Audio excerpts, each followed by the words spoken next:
까지 오늘 말씀은 부활하신 다시 사신 예수님께서 제자들을 만나시고 성경을 깨닫게 하시는 장면입니다. 자, 13절부터 제가 읽겠습니다. 그날에 그들 중 둘이 예루살렘에서 25리 되는 엠마오라 하는 마을로 가면서 이 모든 된 일을 서로 이야기하더라. 그들이 서로 이야기하며 문의할 때에 예수께서 가까이 이르러 그들과 동행하시나 그들의 눈이 가리어져서 그인 줄 알아보지 못하거늘 예수께서 이르시되 너희가 길 가면서 서로 주고받고 하는 이야기가 무엇이냐 하시니 두 사람이 슬픈 빛을 띠고 머물러 서더라. 그 한 사람인 글로바라 하는 자가 대답하여 이르되 당신이 예루살렘에 체류하면서도 요즘 거기서 된 일을 혼자만 알지 못하느냐? 이르시되 무슨 일이냐? 이르되 나사렛 예수의 일이니 그는 하나님과 모든 백성 앞에서 말과 일에 능하신 선지자이거늘 우리 대제사장들과 관리들이 사형 판결에 넘겨주어 십자가에 못 박았느니라. 우리는 이 사람이 이스라엘을 속량할 자라고 바랐노라. 이뿐 아니라 이 일이 일어난 지가 사흘째요. 또한 우리 중에 어떤 여자들이 우리로 놀라게 하였으니 이는 그들이 새벽에 무덤에 갔다가 그의 시체는 보지 못하고 와서 그가 살아나셨다 하는 천사들의 나타남을 보았다 함이라.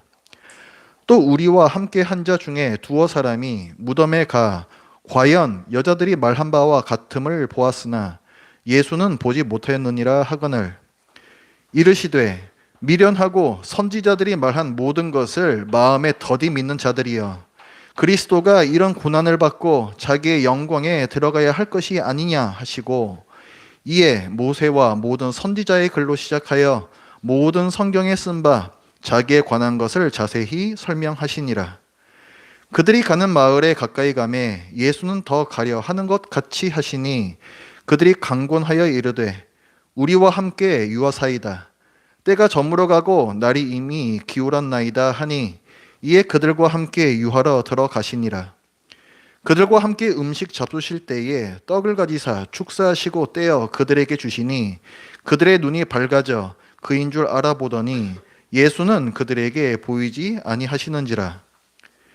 그들이 서로 말하되 길에서 우리에게 말씀하시고 우리에게 성경을 풀어주실 때에 우리 속에서 마음이 뜨겁지 아니하더냐 하고 곧 그때로 일어나 예루살렘에 돌아가 보니 11 제자 및 그들과 함께 한 자들이 모여 있어 말하기를 주께서 과연 살아나시고 시몬에게 보이셨다 하는지라. 두 사람도 길에서 된 일과 예수께서 떡을 떼심으로 자기들에게 알려지신 것을 말하더라. 아멘. 오늘날 교회가 위기다. 이건 뭐 새삼스러운 이야기가 아닙니다. 일단 우리나라의 인구 자체가 인구 급감, 절벽이라고 얘기하죠. 그런 상태이기 때문에 절대 수 자체가 줄었고, 그리고 기독교에 대한 이 사회의 이미지가 굉장히 안 좋습니다. 그렇죠? 요번에 이제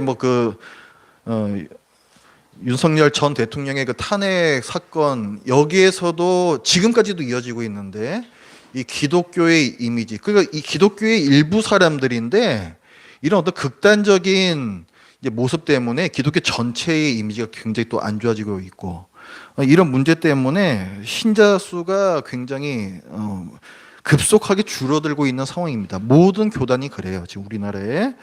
그런데 이런 양적인 측면의 위기보다 더 심각한 것이 질적인 측면에서의 위기입니다. 교회는 진리의 기둥이요 터로서 성경의 진리를 수호하는 막중한 책임을 갖고 있는데 이 진리가 세상 가치관들과 뒤섞여서 오염이 되거나 성경이 말씀하는 이만한 것 중에서 아주 작은 것만을 이야기하는 그런 축소된 형태로 교회에서 이야기가 되고 있습니다. 그 결과 많은 그리스도인들이 성경을 제대로 모릅니다. 그게 현실이에요. 지금 교회를 다니고 있는 그리스도인들 중에 많은 분들이 사실은 성경을 모릅니다. 성경이 뭘 얘기를 하는지 그저 예수 믿으면 천국 간다 이거밖에 몰라요. 매주 설교를 듣고 또 매일 큐티를 하고 또 1년에 한 번 통독을 하고 말씀 200구절을 암송을 하지만 정작 성경이 말씀하는 바를 알지 못합니다. 자기는 알 만큼 안다고 생각해요. 하지만 여러분 그 코끼리 만지는 비유 아십니까? 사람들 눈을 가리워서 어떤 사람은 코만 만지게 하고 어떤 사람은 다리만 만지게 하고 어떤 사람은 꼬리만 만지게 하고 그러고서 당신이 만진 것을 그림으로 그려보시오 했더니 저마다 다 제각기 다른 걸 그려요. 오늘날 그리스도인들이 마치 그런 모습과 같습니다. 코끼리를 온전히 그리지를 못해요. 성경을 제대로 모르는데 그러니까 무엇을 믿느냐라는 믿음의 내용이 엉터리인데 어떻게 믿음으로 구원을 얻을 수가 있겠습니까? 온 세상을 얻어도 자기 목숨을 잃으면 무슨 소용이냐? 예수님께서 말씀하셨어요. 굉장히 중요한 문제입니다. 이렇게 위급하고 심각한 상황인데 본인은 그런 초조함이 없어요. 내가 성경을 다는 모르지만 핵심은 알고 있다고. 만약 오늘 밤에 이 세상을 내가 떠난다고 해도 천국에서 눈 뜰 것을 확신한다고. 내 믿음은 확실하고 내 구원은 안전하다고 스스로 자신하고 있습니다. 구약 시대의 이스라엘과 예수님 시대의 유대인들도 그랬습니다. 그들은 성경을 잘 알고 있었고 스스로 하나님의 백성이다, 구원받은 백성이라고 자신했습니다. 우리는 아브라함의 혈통적인 후손이니까 하나님께서 우리와 함께 계신다라는 그 상징, 성전이 여기 있으니까 그들이 알고 있는 성경은 이스라엘 민족만 구원하시는 구원이고 자기들만 잘 먹고 잘 사는 구원이었습니다. 성경이 말씀하시는 바 하나님께서 타락한 이 세상을 하나님 나라로 회복시켜 가시는 진정한 복음을 알지 못했습니다. 그래서 로마 제국의 압제에서 이스라엘을 독립시킬 메시아를 기다렸습니다. 이사야, 예레미야를 비롯한 모든 선지자들이 이에 대해서 예언하고 있는 것 같았습니다. 그래서 예수님이 그런 메시아가 아니라는 사실을 알았을 때 예수님을 사기꾼이라고 생각하고 분노하여 사형 권한이 있는 로마의 관리에게 넘겨서 십자가에 못 박아 죽였습니다. 우리가 무엇을 할 수 있습니까? 믿음의 내용이 부실하면 이 믿음은 의미 없고 오히려 하나님을 배반하는 결과까지 가져올 수 있음을 보여주는 비극적인 사건이에요. 그러니까 그냥 믿는다는 것이 중요한 것이 아닙니다. 무엇을 믿느냐, 이 내용이 중요한 거예요. 죄 없으신 예수님은 우리의 죄 때문에 모진 채찍질과 십자가에 못 박혀 죽으시는 고통을 당하셨고 우리의 죄 때문에 하나님 아버지와 관계가 완전히 끊어지는 영원부터 영원까지 계시는 성부 하나님과 성자 하나님 간에 처음이자 마지막이었던 그 일이 일어났습니다. 그 관계가 끊어졌어요. 하나님이 계시지 않는 그런 현실, 이것이 지옥입니다. 이것이 지옥이에요. 지옥에는 하나님이 안 계십니다. 우리의 기도를 듣지 않으십니다. 하나님의 은혜가 전혀 미치지 않는 곳, 그곳이 지옥입니다. 예수님께서는 십자가에서 그 지옥의 고통을 현실로서 맛보셨습니다. 그리고 그 지옥의 형벌을 온 몸으로 받아내심으로써 우리가 치러야 할 죄값을 대신 받으셨습니다. 그리고 하나님께서는 공의로우신 분이시기에 자기 죄 없이 억울하게 죽으신 예수님을, 의인이신 예수님을 죽음의 권세 아래 두지 않으시고 다시 살리셨습니다. 너는 의인이다 라고 하나님께서 인정을 해주신 사건이죠. 금요일 오후에 예수님께서 십자가에 못 박혀 돌아가셨습니다. 그리고 금, 토, 일 3일 만에, 사흘 만에 예수님께서 다시 사셨습니다. 금, 토, 일 사흘 만에. 그래서 이 일요일 예수님께서 살아나신 이 날을 주의 날 해서 주일이라고 우리가 지금 부르고 있는 것이고, 매우 중요한 획기적인 사건이 이런 날로서 오늘날 교회는 지키고 있는 것입니다. 그러니까 오늘이 부활주일이라고 절기로 되어 있지만 사실은 매 주일이 부활주일이에요. 주일 자체가 예수님의 부활을 기념하는 날입니다. 매 주일이 부활주일이에요. 기독교는 부활의 사건 위에 세워진 종교입니다. 그래서 그날에 모이는 거예요. 십자가 사건보다 부활 사건이 더 중요합니다. 우리는 내 죄를 위해 죽으신 예수님의 십자가만 바라보지만 아니에요. 성경은 그 십자가보다 부활이 더 중요하다라고 강조하여 말합니다. 왜냐하면 예수님의 부활은 하나님 나라의 생명이 그 새 시대가 타락한 이 땅에 밀고 들어오기 시작한 사건이기 때문에 그렇습니다. 이 세상이 뒤집히기 시작했다는 거예요. 그 사건이 부활의 사건입니다. 첫 아담이 범죄하여 스스로 마귀의 하수인이 되었습니다. 하나님께서 자기에게 주셨던 세상을 다스리는 권세가 아담이 사탄의 하수인이 됨으로써 권세가 사탄에게로 넘어갔어요. 그래서 이 세상이 타락했습니다. 그러나 두 번째 아담이신 예수님께서 죽기까지 순종하시고, 아담이 실패했던 부분이죠. 말씀에 불순종한 부분, 예수님께서는 죽기까지 말씀에 순종하시고 그리고 부활하심으로써 죽음의 권세, 죄의 권세를 모두 다 깨버리셨습니다. 그리고 마귀가 가져갔던 이 세상을 다스리는 그 권세를 되찾으시고 이 세상을 죽음의 땅에서 생명의 땅으로 회복시키기 시작하셨습니다. 이것이 부활의 사건이에요. 부활 후에는 또 어떤 중요한 사건이 있습니까? 승천이 있습니다. 우리는 성경을 읽으면서 예수님께서 하늘로 올라가신 사건을 그다지 중요하지 보지 않는데 승천 역시 매우 중요한 사건입니다. 예수님께서 이 세상의 위로 올라가신 사건이에요. 아버지 하나님의 보좌 우편에 앉으신 사건입니다. 무엇을 가리킵니까? 예수님께서 이 세상의 왕이 되셨다는 거예요. 승천은 예수님께서 이 세상을 다스리시는 왕으로 등극하신, 즉위하신 사건입니다. 이상하다. 예수님은 원래 이 세상의 왕이 아니셨던가? 그렇습니다. 태초부터 예수님께서는 하나님으로서 언제나 이 세상의 왕이셨어요. 그래서 포인트는 하나님으로서 여기입니다. 그런데 2000년 전에 예수님께서 이 땅에 사람으로 오셔서 마귀가 가로챘던 세상을 다스리는 권세, 왕의 권세를 되찾으셨어요. 예수님의 승천은 사람으로서 이 세상의 왕이 되신 사건입니다.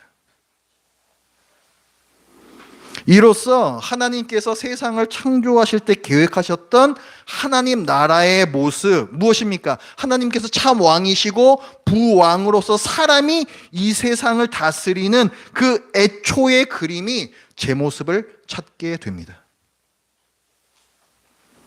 본래 하나님으로서 이 세상의 왕이셨던 예수님께서 굳이 사람으로 오셔서 이 세상의 왕이 되신 목적은 우리 신자들에게 왕의 직분, 세상을 다스리는 이 사명을 되찾아 주시기 위해서예요. 단지 왕으로 다스리시는 게, 예수님께서 왕이 되시는 게 그 자체가 목적이었다면 굳이 사람으로 오실 이유가 없습니다. 이미 하나님으로서 왕이셨기 때문에.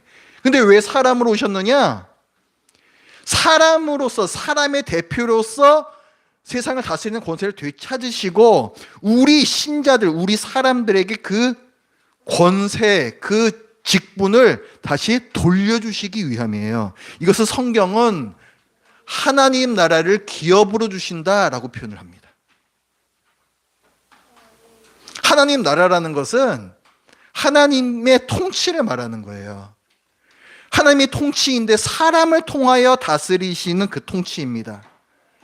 그것을 기업으로, 기업이란 말은 유산이란 말이에요. 유산이 뭡니까? 돌아가시면 자식이 그것을 받는 재산이 유산이잖아요.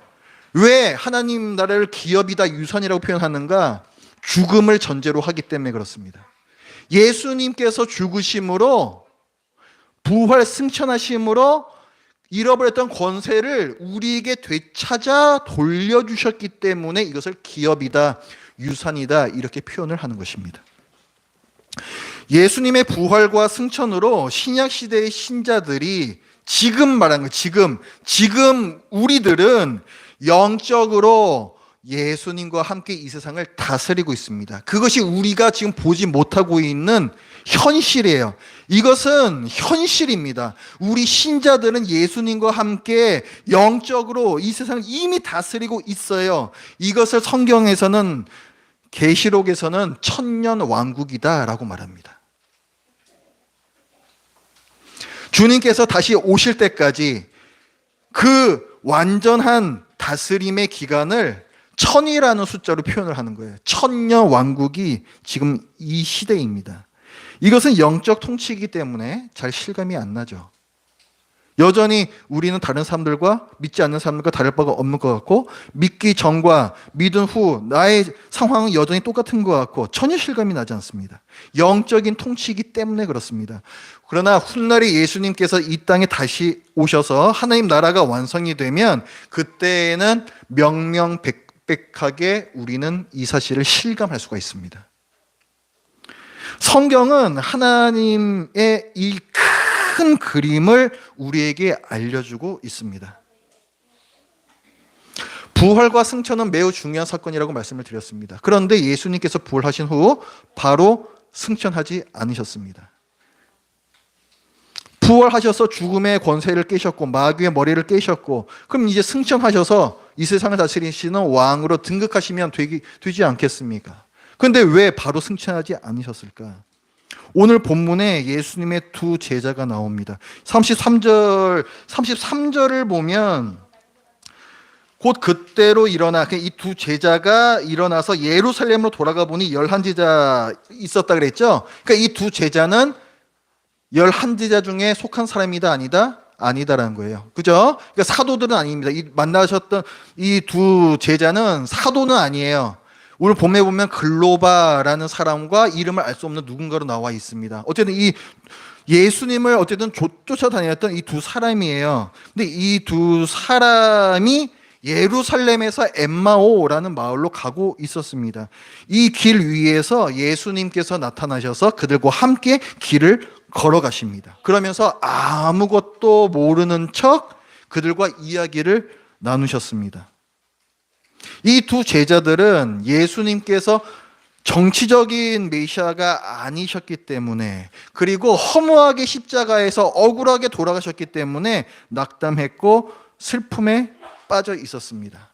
또 이들은 예수님께서 다시 사셨다라는 소식은 들었으나, 그러나 이게 도대체 어떻게 된 일인지 그 영문을 알지 못하고 있었습니다. 그저 예수님의 시신이 없어졌고 빈 무덤이 남아있을 뿐이라는 어떤 여인들의 말만 듣고 도대체 이것이 어찌된 일인가 굉장히 당황스러워하는 가운데 있었습니다. 이런 그들을 예수님께서 책망하세요. 25절, 26절 함께 읽어보겠습니다. 시작. 이르시되 미련하고 선지자들이 말한 모든 것을 마음에 더디 믿는 자들이여, 그리스도가 이런 고난을 받고 자기의 영광에 들어가야 할 것이 아니냐 하시고, 예수님께서는 두 가지를 책망하십니다. 너희들이 선지자들이 말한 모든 것을 믿지 않는다. 너희는 모든 것을 모른다는 거예요. 너희는 일부만 알고 있다는 거예요. 그리고 마음에 더디 믿는 이 부분도 책망하셨습니다. 보았으면서, 성경을 보았으면서 알면서도 마음으로 믿으려 하질 않는다는 거예요. 일부만 알고 믿으려 하지도 않고, 이 두 가지를 책망을 하셨습니다. 이거는 알고 싶은 것만 알고 믿고 싶은 것만 믿는다라는 책망이에요. 우리가 성경을 읽을 때의 그 장애물이 무엇입니까? 이 부분이에요. 보고 싶은 것만 보려 하고, 듣고 싶은 것만 듣고 싶어 하고, 알고 싶은 것만 알려 하고, 믿고 싶은 것만 믿는 것입니다. 그것이 성경 읽기와 설교 다 마찬가지예요. 성경 공부 다 마찬가지입니다. 온전한 내용이 펼쳐지는데 보아도 보지 못하고 들어도 듣지 못하는, 우리 마음에 뭔가 문제가 있다는 것입니다. 이것은 발전이 없는 확증 편향적인 성경 읽기라고 할 수가 있어요. 내가 알고 있는 그 사실만 내 귀에 들리고 새로운 사실은 내 귀에 들리질 않습니다. 그게 발전이 없어요. 그러니까 성경이 말하는 모든 것을 알아야 되는데 머리 아프니까 알려고 하지 않습니다. 성경 전체를 알려고 하지 않습니다. 이거는 뭐하고 비슷하냐면 이 한강 한번 생각해 봅시다. 우리 아라뱃길 한번 생각해 보자고요. 한강, 이 흐르는 강물의 이 본 줄기에서 힘차게 수영을 하려고 하질 않고, 거기서 이렇게 그냥 갈라져 나와서 여기 잔잔하게 이제 웅덩이가 고여 있잖아요. 거기에서 물놀이 하고 있는 거하고 비슷한 거예요. 왜 그렇게 합니까? 수영은 힘들고 물놀이는 편하니까. 머리를 쓰려고 하질 않아요. 많은 사람들이 편하게 성경을 읽으려고 합니다.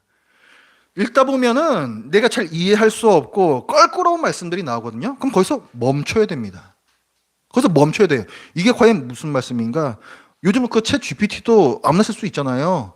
거기 그 구절 검색해 보세요. 저도 그렇게 해요. 저도 대답 잘 나와요. 이게 무슨 말씀인지. 그렇게 하셔야 돼요.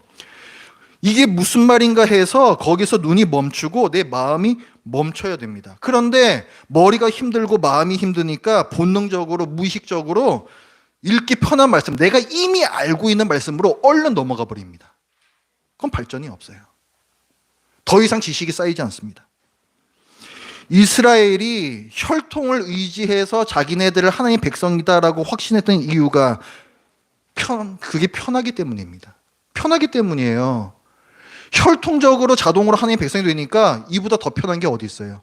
자기네들이 할 게 아무것도 없습니다. 하나님께서는 출애굽을 시키시면서 네가 제사장 나라로 세워졌다, 이 사명을 주셨는데 그 사명을 불편하고 머리 아프니까 그냥 잊어버리는 거예요. 자동적으로 하나님의 백성이 되는 그 혈통 이스라엘, 그래서 거기 집착을 하는 겁니다. 자기네들에 대해서뿐만이 아니라 메시아에 대해서도 그렇게 생각을 했어요. 메시아는 초울트라 캡숑 울트라 파워를 가진 그런 존재 아니냐. 혼자서 다 깨부순다. 로마 제국 메시아가 다 깨부순다. 이렇게 생각하니까 자기네들이 할 게 없죠. 그러니까 그런 메시아를 기다리는 거예요.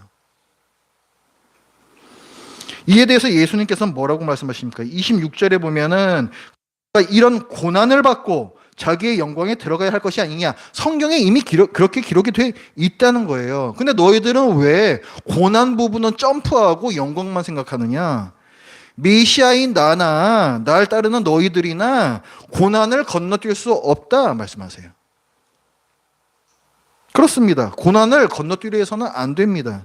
저마다 자기 십자가를 지고 예수님을 좇아야 합니다. 영광은 예수님께서 재림하실 때, 그때 우리는 차고 넘치도록 누릴 거예요. 이렇게 성경을 제대로 이해하지 못하는 제자들에게 예수님께서 성경 전체를 꿰어 주십니다. 오늘 그 본문의 27절에 보면은 이에 모세와 모든 선지자의 글로 시작하여, 모세는 모세 오경을 가리키고 모든 선지자의 글은 선지서, 예언서를 가리킵니다. 그러니까 구약 전체라고 보시면 돼요. 구약 전체, 그 모든 성경에 쓴 바, 당시에는 신약 성경 없었으니까 이 모든 성경에 쓴 바 자기에 관한 것을 자세히 설명하시니라. 성경이, 이 모든 성경이, 모세 오경과 선지서나 이 모든 성경이 누구에 대해서 말하고 있다는 거예요? 예수님에 대해서 말씀하고 있다는 거예요. 예수님에 대해서 말씀하고 있다는 거예요. 이걸 이때 이 엠마오 가는 길에서 한번 얘기하시고, 그 44절에 가보시면은, 이거는 이제 그 똑같은 날입니다. 같은 날인데 그날 밤에, 늦은 밤에 예수님께서 예루살렘에 또 나타나세요. 예루살렘에 11 사도를 비롯한 제자들이 모여 있었는데 그들에게 또 나타나셔서 또 성경을 풀어주십니다. 44절도 같이 한번 읽어보겠습니다. 시작.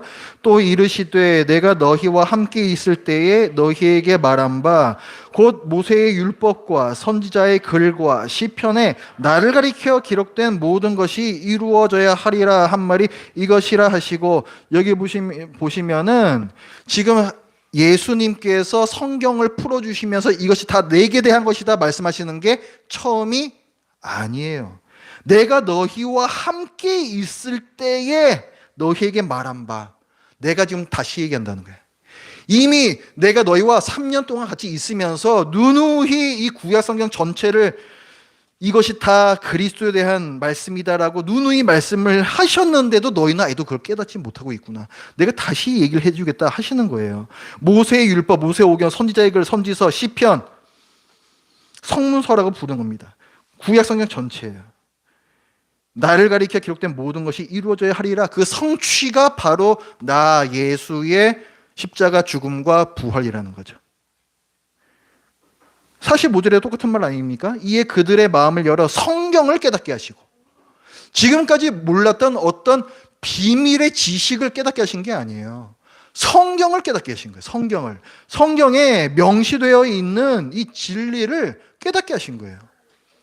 이들은 그걸 몰랐던 거예요. 이 사람들은 이미 분명하게 다 드러나 있는데, 그 내용이 무엇인가 했을 때 46절부터죠. 또 이르시되 이같이 그리스도가 고난을 받고 제3일에 죽은 자 가운데서 살아날 것과 십자가 대속 부활, 그 다음에 47절 또 그의 이름으로 죄사함을 받게 하는 회개가 예루살렘에서 시작하여 모든 족속에게 전파될 것이 기록됐다. 이것까지가 성경에 기록된 거예요.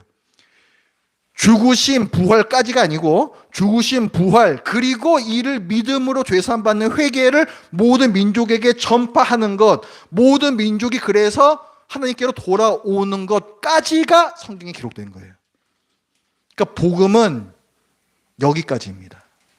이게 복음이에요. 이게 복음. 우리는 예수 믿으면은 죽어서 천국 간다 이렇게 복음을 생각을 하는데 아니에요. 그게 아니에요. 지금 우리가 본 바는 무엇입니까? 이것보다 훨씬 큰 거예요. 온 세상을 구원하시는 겁니다. 하나님께서 온 세상을 구원하시는 거고 우리는 그 큰 일 중에서 작은 일부에 불과해요. 그리고 우리를 왜 구원하시는가? 그 구원 자체가 목적이 아닙니다. 사도 베드로가 이야기하죠. 너희는 왕 같은 제사장이요. 하나님께서 행하신 선한 일을 전하게 하시려고 너희를 왕 같은 제사장으로 세우셨다라고 베드로전서 2장 9절에서 명백하게 밝히고 있습니다. 구약 시대에 이스라엘 히브리 민족을 구원하셨을 때 주셨던 그 바로 그 사명을 신약 시대에 우리를 구원하시고 동일하게 주신 거예요. 동일하게 주신 거예요. 그런데 이 제자들은 몰랐고 지금 많은 그리스도인들도 그 사실을 모릅니다.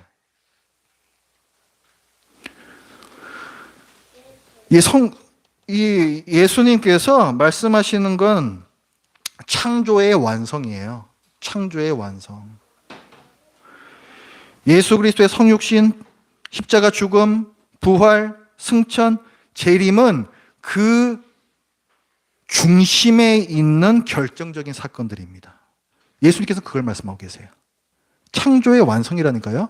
창조의 완성이 복음이에요.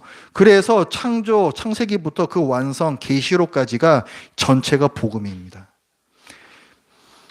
우리가 알고 있는 복음은 너무 좁아요.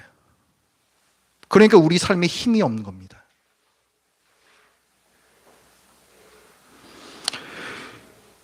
이런 제자들을 보시면서 예수님께서 얼마나 답답하셨을까요? 성경을, 복음을 제대로 아는 게 얼마나 중요한 것입니까? 오죽했으면 예수님께서 부활 후에 바로 승천도 안 하시고 제자들에게 나타나 성경을 다시 가르치셨을까요? 이걸 제대로 알아야 구원도 있는 것이고 하나님 나라도 있는 것이고 우리 삶도 바뀌는 것이기 때문에 그렇습니다. 예수님께서 부활하시는 후에 승천하기까지가 기간이 얼마였나요? 40일 동안입니다. 이 누가복음이죠? 책을 펴 두시고 같은 누가가 기록한 사도행전 1장으로 가보겠습니다.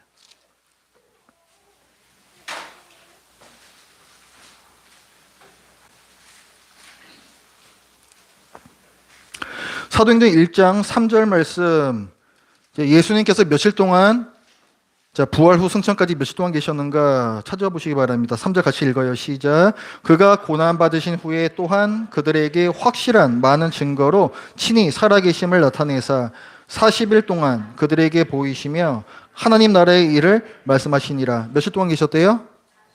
그동안에 뭐 하셨대요? 부활하신 당신을 보여주시고 그 다음에 하나님 나라의 일을 말씀하시니라. 너희들 나 믿으면 죽어서 천국 간다. 그건 말씀하지 않으셨어요. 하나님 나라에 대해서 말씀하셨어요. 하나님 나라에 대해서. 창세 때 시작하신 하나님 나라와 그것의 완성까지를 말씀해 주셨다고요. 이거를 말씀해 주시고 제자들이 깨닫도록 하시기 위해서 40일 동안 승천을 미루신 거예요. 예수님께서. 그만큼 중요한 것입니다. 여기서도 누가가 기록합니다. 사도에게 뭐라고 분부하시는가? 4절에 나와 있죠. 예루살렘을 떠나지 말고 내게서 들은 바 아버지께서 약속하신 것 성령을 기다리라는 거예요. 성령 강림, 오순절 성령 강림 사건 그때까지 기다리라는 거예요. 요한은 물로 세례를 베풀었으나 너희는 몇 날이 못 되어 성령으로 세례를 받으리라 하시고 그 다음에 8절에 보면 오직 성령이 너희에게 임하시면 너희가 권능을 받고 그 다음에 뭐가 된대요? 예루살렘과 온 유대와 사마리아와 땅끝까지 이르러 내 증인이 되리라. 이게 우리를 구원하신 목적이란 말이에요. 이게 우리를 구원하시고 바로 하늘로 데려가시지 않는 그 이유란 말이에요. 이게 사명을 주셨어요. 우리에게 사명을. 왕 같은 제사장의 사명, 복음을 전하는 것, 하나님과 사람의 이 반목하는 관계를 다시 회복시키는 것, 이 사명을 우리에게 주신 거라고요. 이걸 알려주시기 위해서 40일 동안 승천도 안 하셨고 우리를 지금 당장 하늘로 불러 올리시지도 않는 것입니다. 온 세상 모든 민족이 구원을 받아야 할 거 아니에요. 여기까지 말씀을 하시고 9절에 보면 이 말씀을 마치시고 승천하시죠. 왜 승천을 미루셨는가가 정확하게 나와 있어요. 이 말씀을 하시기 위해서, 이 말씀을 하기 위해서. 오늘 본문으로 넘어오십시오. 오늘 본문에서도 마찬가지예요. 그 뒤에 이어지는 말씀을 보면은 아까 사도행전에서 봤던 말씀과 비슷한 말씀이 나와 있습니다. 47절, 그죠? 복음 전도에 사명 주시고 49절 성령을 기다리라 말씀하시고 그 다음에 승천 이렇게 되어 있죠. 똑같은 말이에요. 믿음이 있다고 구원받지 못합니다. 잘 들으세요. 믿음이 있다고 구원받지 못해요. 무엇을 믿느냐? 믿음의 내용이 중요합니다. 예수 그리스도를 믿으면 죽어서 천국 간다라는 믿음의 내용은 너무 빈약해요. 그게 다라면 창세에 대해서 하나님의 완성에 대해서 이 두 권 성경을 주실 이유가 없습니다. 예수 믿고 구원받는다 이것만 알면 된다면 A4지 반장으로 충분합니다. 전 충분히 요약할 수 있습니다. 구약의 이스라엘 백성, 예수님 시대에 많은 유대인들이 구원받지 못한 이유가 무엇입니까? 성경에 대한 얄팍한 이해, 납작해진 복음 때문에 그렇습니다. 성경을 제대로 모르면 예수 그리스도를 제대로 알 수 없습니다. 예수 그리스도를 제대로 모르면 구원은 없습니다. 구약 성경은 이들의 실패에 대해서 적나라하게 기록하면서 우리에게 교훈을 주고 있습니다. 모든 성경은 당시에는 구약 성경밖에 없었어요. 이 구약 성경은 하나님의 감동으로 된 것으로 왜 주셨느냐? 우리 힘든 우리를 위로하기 위해서 주셨느냐? 애석하게도 그런 말씀은 없습니다. 교훈과 책망과 바르게 함과 의로 교육하기 위해서 우리에게 주셨다고 말씀하고 있습니다. 우리가 너무나도 쉽게 빠지는 이 유대인들처럼 너무나도 쉽게 빠지는 자기 중심적인 신앙, 이로부터 돌이키시기 위해서 이 모든 성경을 다 기록하셨던 거예요. 구약 성경은 그런 목적을 갖고 있습니다. 다 부정적인 의미를 갖고 있어요. 교훈 받는 거 좋아할 사람 하나도 없습니다. 책망 받는 거 싫어할 사람, 좋아할 사람 하나도 없습니다. 바르게 함, 똑바로 살아, 이 말 듣기 좋아하는 사람 하나도 없습니다. 의로, 무엇이 바른 것인지 무엇이 옳은 것인지 이런 얘기를 듣기 좋아하는 사람은 하나도 없습니다. 모든 성경은 그런데 그 말씀을 하고 있다고 성경이 스스로 밝히고 있어요. 그래서 우리는 성경을 읽을 때 늘 불편해야 합니다. 오늘 나를 위로해 주는 말씀이 있구나. 있죠. 하나님께서는 자비하신 분이기 때문에 그런 말씀도 주셨습니다. 그러나 대부분의 성경은 우리에게 매우 불편한 말씀들입니다. 우리가 지금 살고 있는 이 관성으로 굴러가고 있는 이 삶을 깨라고 말씀하고 있습니다. 그래서 너무너무 우리에겐 불편합니다. 우리의 가치관을 바꿔라. 우리의 세계관을 바꿔라. 너의 삶의 태도를 바꿔라. 너의 삶을 실제적으로 조정해라. 성경은 그것을 말씀하고 있습니다. 하나님의 백성은 사명이 있다고, 이를 행하지 않는 사람들은 가나안 땅에서 쫓겨난다고 말씀을 하고 있습니다. 우리는 흔히 구약의 이스라엘이 율법의 행위에만 치중했을 뿐 믿음이 없었다라고 생각하지만 사실은 반대입니다. 그들은 우리에게 율법이 있고 성전이 있으니 우리는 하나님 백성이라는 알맹이가 없는 믿음만 갖고 있었습니다. 믿음만 갖고 있었어요. 그들은 알맹이가 없는 믿음만 갖고 있었다고요. 그들에게 없었던 것은 성경의 지식도 아니고 무엇이 없었습니까? 그러면은 그 성경 모든 것을 읽지 않는 거예요. 성경 모든 것을 읽지 않고 보고 싶은 거, 읽고 싶은 거 그것만 읽고 받아들이고 싶은 거, 믿고 싶은 것만 믿는 것입니다. 그리고 그에 근거해서 잘못된 믿음을 갖고 있었고, 그러니 잘못된 믿음에서 잘못된 순종이 나오는 겁니다. 그게 율법주의예요. 그게. 행위는 잘못된 게 아닙니다. 행위와 믿음은 분리가 되지 않습니다. 성경은 얘기하기를 믿음과 행위는 한 덩어리다. 한 덩어리라고 얘기해요. 결코 분리될 수가 없다고 얘기합니다. 그러나 믿음이 잘못되면 행위가 분리되기 시작합니다. 율법적으로 하나님의 형벌이 두려워서 상을 받기 위해서 행하는 순종, 이것이 성경에서 경고하는 잘못된 순종입니다. 하나님께서 말씀하신 순종은 믿음과 통합되어 있는 온전한 순종입니다.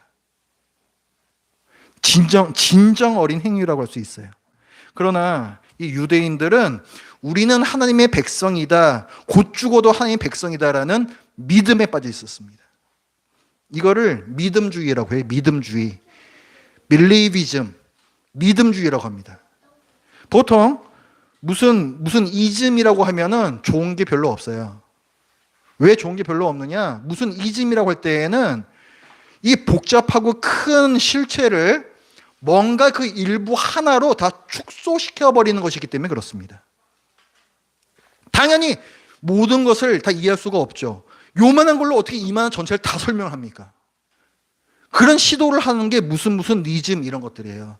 믿음주의, 빌리비즘도 마찬가지입니다. 모든 것을 다 믿음 하나로만 다 퉁치려고 해요. 비슷한 것들이 많습니다. 주지주의, 아는 것, 지식이 전부다. 성경적인 지식만 늘려가려고 하는 것이 주지주의입니다. 주정주의, 감정이 전부다. 성경 읽으면서 은혜 받으면 되지. 이게 주정주의입니다. 우리의 감정을 극대화시키는 거죠. 주의주의도 있습니다. 우리의 순종의 행동이 전부다라고 말하는 것입니다. 믿음주의, 믿음이 전부다 말하는 것이에요. 이 모두가 이만한 것을 요만한 것으로 축소시키는 오류를 범하고 있습니다. 성경은 우리 신앙은 총체적인 것이다 라고 얘기하고 있어요. 하나님에 대한 지식도 중요하고, 그러니까 성경 지식도 중요하고, 하나님을 사랑하는 감정도 중요하고, 하나님의 말씀에 순종하는 행위도 중요하고, 이 모든 것이 부족함에도 우리를 사랑하셔서 예수님의 공로로 구원하신다는 믿음도 중요하다고 말합니다. 혹시 마지막 말에 꽂히셨습니까? 그럼 여러분들은 또다시 그 믿음주의에 빠진 것입니다.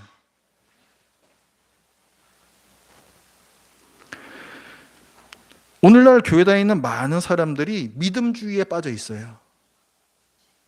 종교개혁, 오직 믿음 아닙니까? 그 슬로건이 왜 그 말이 나왔을까요?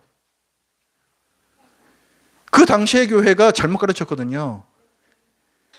믿음과 행위가 분리된 이 잘못된 순종을 가르쳤다고요. 그러니까 당연히 믿음부터 바로 잡아야죠. 그러니까 오직 믿음을 얘기했던 거예요. 칼빈은 결코 행위를 부정하지 않았습니다. 제대로 된 믿음, 옳은 믿음에서 나오는 옳은 순종, 이것을 칼빈은 늘 강조했어요. 칼빈은 균형을 잃지 않았습니다. 그래서 칼빈 신학이 잘 돼 있는 거예요.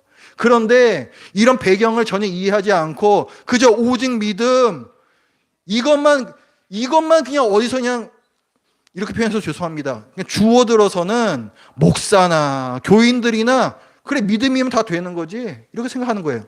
성경에 대한 지식을 무시하고 하나님에 대한 사랑을 무시하고 올바른 순종의 행위를 무시하는 것입니다.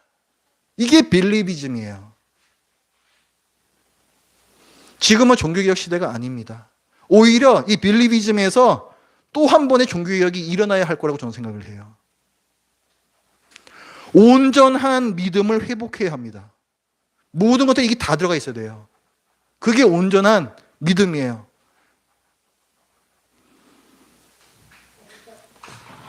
오늘날 교인들의 모습이 어떻습니까? 하나님을 잘 모릅니다. 하나님을 별로 사랑하지도 않습니다. 하나님께 순종하는 행위도 별로 없습니다. 그런데 하나님만 믿으면 된다라고 생각해요. 그게 하나님의 은혜라고 생각합니다. 그게 믿음주의라고요. 그게 믿음주의예요. 유대인들하고 하나 다를 게 없어요. 곧 죽어도 우리는 하나님의 백성이다. 맹목적인 믿음을 갖고 있는 거예요. 제대로 성경을 알고 제대로 복음을 알아야 제대로 믿을 수 있습니다. 그 제대로 된 믿음으로 우리는 구원받을 수 있는 거고요. 누가가 이 사도행전 2장에서 오순절 성령관리 사건을 기록하는데 그 성령을 받은 사람들이 막 그 각 나라 말로 막 떠들어요. 그죠? 성령에게 붙잡혀서. 근데 이제 밖에 있던 그 디아스포라 각지에서 온 그 유대인들이 그걸 보면서 우리의 난곳 방언으로 하나님의 큰 일을 말함을 듣는도다 이렇게 얘기해요. 그렇죠? 지금까지 설명드린 게 하나님의 큰 일이에요. 창조 때부터 완성 때까지.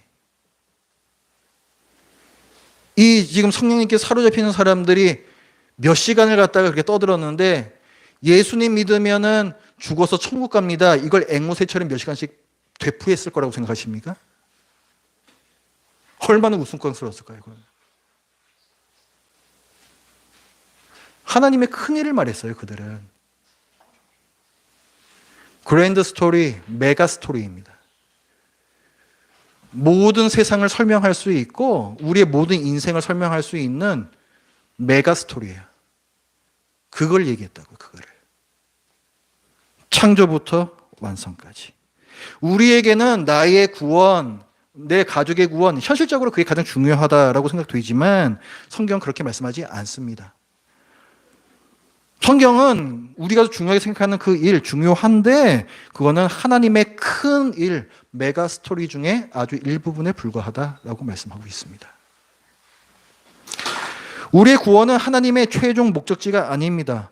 이 세상을 하나님 나라로 만드시고 하나님의 영광이 온 세상에 드러나고 온 피조물이 하나님을 영원히 찬양하며 그 안에서 모든 피조물들이 영원한 기쁨과 행복을 누리는 것, 이 최종적인 그림, 이것이 하나님의 큰 일이고 여기에서 우리의 구원은 그 중에 하나의 과정이고 하나의 단계에 불과합니다.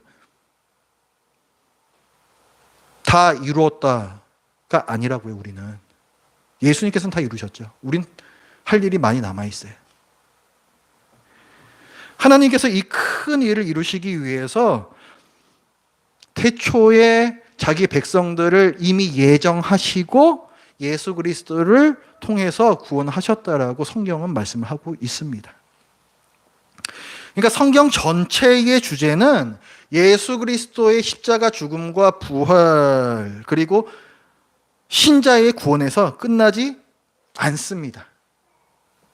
중간 단계라니까요. 그거는 중간 단계예요. 끝나지 않았어요. 근데 왜 다 끝난 것처럼 그렇게 우리는 여기고 살아갈까요? 성경을 모르니까.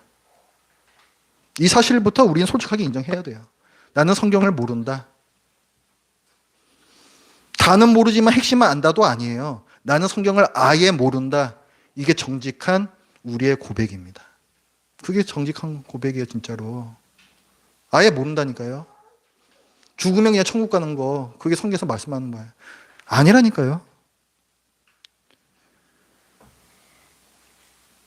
오늘 본문에서도 우리 아까 봤죠? 예수님께서 승천하시기 전에 사명을 주시는 거 봤잖아요. 신자에게 사명이 주어져요. 온 세상에 복음을 전파해서 사람들을 회개케 하고 하나님께로 나아가게 하는 거, 사명이 주어졌습니다. 이 일을 위해서 성령님을 보내주시겠다라고 말씀하시잖아요. 그렇죠? 성령께서 오신 목적도 그것 때문에 오시는 거예요. 새 시대가, 새 하나님 나라가 이 시대로 임했다라는 그 증거, 그 보증으로서의 성령이시기도 하고, 성령님은 예수의 영이라고 불러요. 예수님께서 이 땅에 계시면서 하나님 나라를 계속 가르치셨잖아요. 그 일을 하시는 게 성령이라고요. 그게 예수의 영이신 성령이라고요. 그게 우리에게 주었던 얘기는 그 하나님 나라를 계속해서 전파하라는 얘기예요.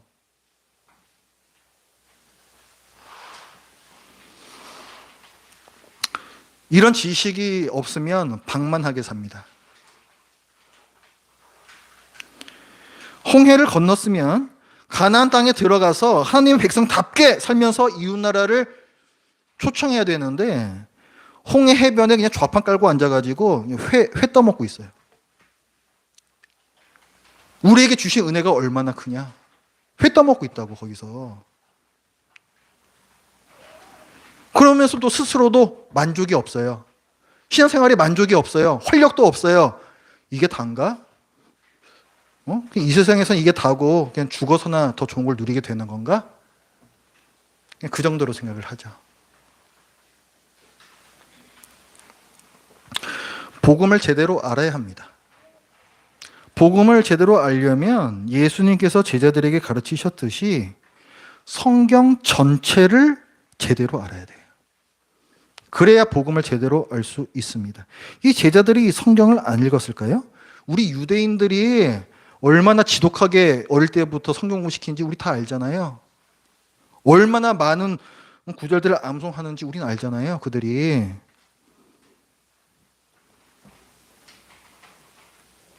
그저 많이 읽는다고 성경 말씀 그저 많이 암송한다고 되는 게 아니란 얘기입니다. 한 구절을 알아도 제대로 알아야 돼요. 제대로 배우셔야 되고 제대로 알아야 합니다. 그리고 우리의 노력만으로도 안 돼요.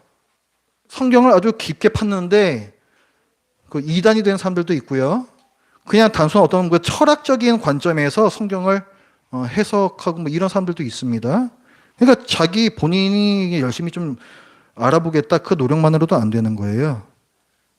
성령님께서 우리 마음을 열어주셔야 돼요. 보고 싶은 것만 보고 싶어하고 믿고 싶은 것만 믿고 싶어하는 우리의 완악한 마음을 열어주셔야 됩니다. 그래야 모든 말씀이 쏟아져 들어갈 수가 있어요. 그러면 성령님께 이제 기도만 하면 되겠다? 아니죠. 제가 늘 강조드리죠. 하나님께서 하시는 일이 있고 우리가 할 일이 있다. 보고 싶은 것만 보고 싶어 하는 나의 그 못된 버릇을 고치셔야 됩니다. 알고 싶은 것만 알고 싶어 하고 새로운 것은 거부하고 싶어 하는 우리 뇌의 본능적인 생리적인 현상이거든요. 그거 이기셔야 됩니다. 그러면서 성령님께 간절히 기도하실 때 성경을 다 깨닫게 해 주실 거예요. 성경을 골고루 읽으십시오. 그리고 있는 그대로 읽으십시오. 하나님께서 책망하실 때에는 책망으로 받으셔야 됩니다. 위로하실 때는 위로로 받으셔야 됩니다. 제가 떽떽거리면 불편하시잖아요. 그게 성경을 읽으면서도 느껴져야 돼요. 왜 성경 읽을 때는 그게 불편하지 않느냐? 우스갯소리인데요. 오늘 여기 나오는 이 제자 이름처럼 글로만 보기 때문에 그렇습니다. 글로만 봐서 그래요. 글로만 봐서. 내게 지금 말씀하시고 있는 그 하나님이라는 그 목소리로 들어야 되는데 글로만 보고 있어. 글로만. 그리고 내가 아닌 누군가 다른 삶을 위해서 하는 얘기를 하고 생각하면서 읽으니까 불편하지가 않아요. 그렇죠? 아니, 그렇게 하면 안 돼요. 지금 여러분 저한테 설교 들으시는 것처럼 성경도 그렇게 1대1로 들으셔야 돼요.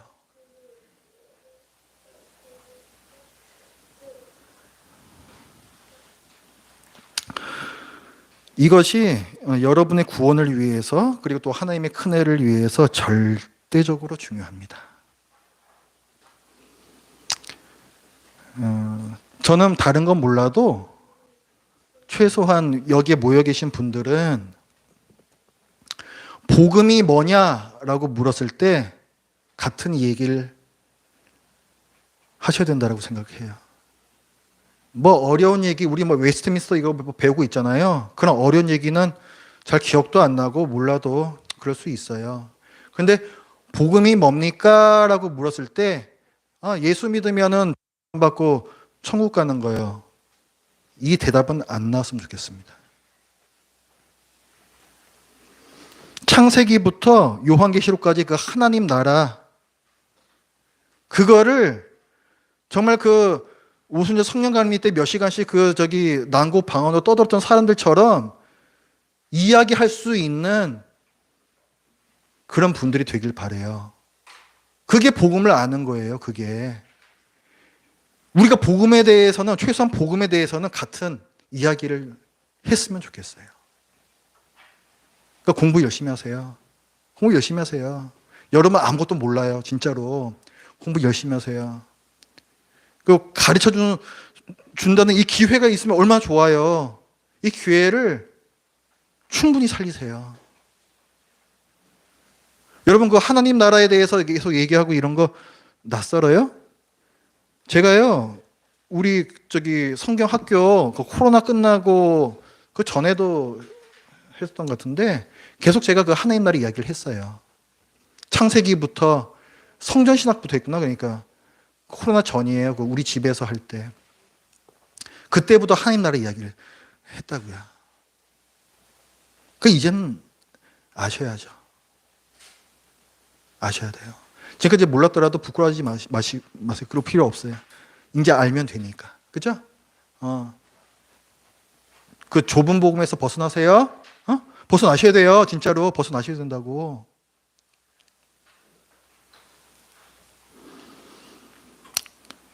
이 믿음주의가요, 이게 구원파 이단이에요.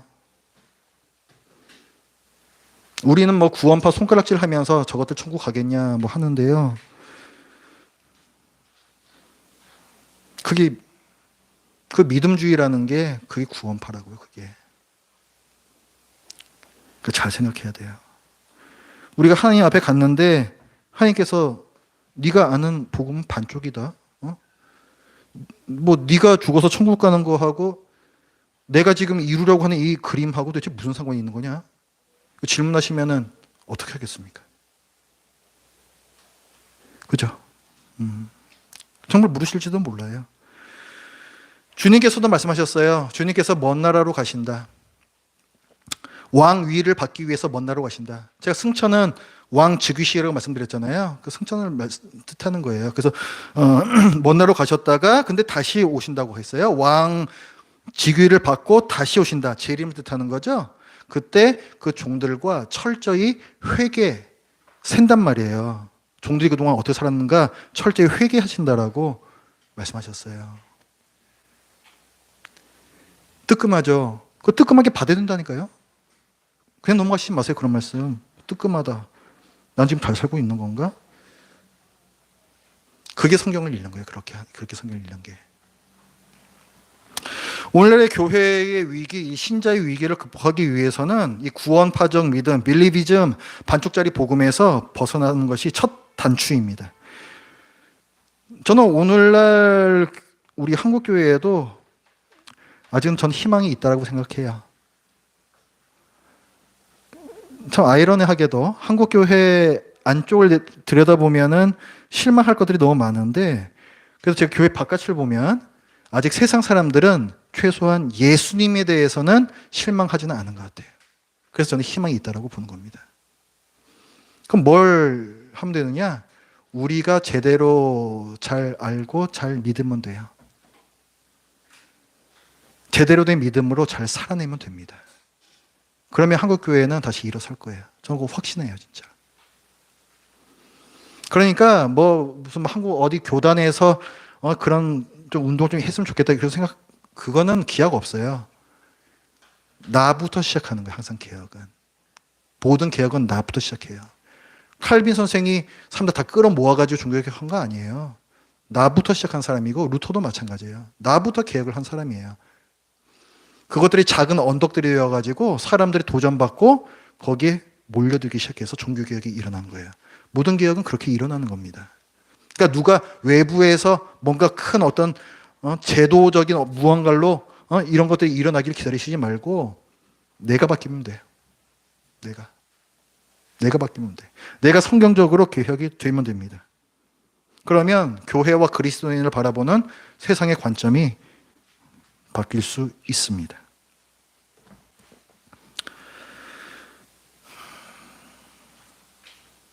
복음을 제대로 아시길 바라고 먼저, 그 다음에 통합돼야 돼요. 믿음과 행위가 통합돼야 돼. 인테그리티. 굉장히 중요한 거예요. 분리되는 순간 그건 잘못된 믿음으로 가는 거예요. 믿음과 행위는 항상 통합되어 있는 거예요. 저도 애쓰는 사람 중에 하나예요. 그래서 같이 그 인테그리티를 위해서 힘썼으면 좋겠습니다. 기도하겠습니다. 하나님 아버지, 예수님의 부활과 승천 이전에 예수님의 가르침을 보면서 그들에게 부족했던 것이 무엇이고 또 오늘날 저희에게도 부족한 것이 무엇인지 보았습니다. 하나님 아버지, 믿음주의에서 벗어나게 하여 주시옵소서. 알맹이 없는 믿음에서 벗어나게 하여 주시옵소서. 모든 성경을 알 수 있도록 하여 주시옵소서. 성령님께서 저희 마음 열어주시고 또 저희가 갖고 있는 이 완악한 고집 저희 스스로 꺾고 겸손하게 성경 보게 하여 주시옵소서. 이를 통하여서 하나님 나라가 확장이 되는 이 사명에 저희들이 함께 동참하고 있다라는 그 기쁨이 저희들 삶에 넘치도록 하여 주시옵소서. 예수님의 이름으로 기도드립니다.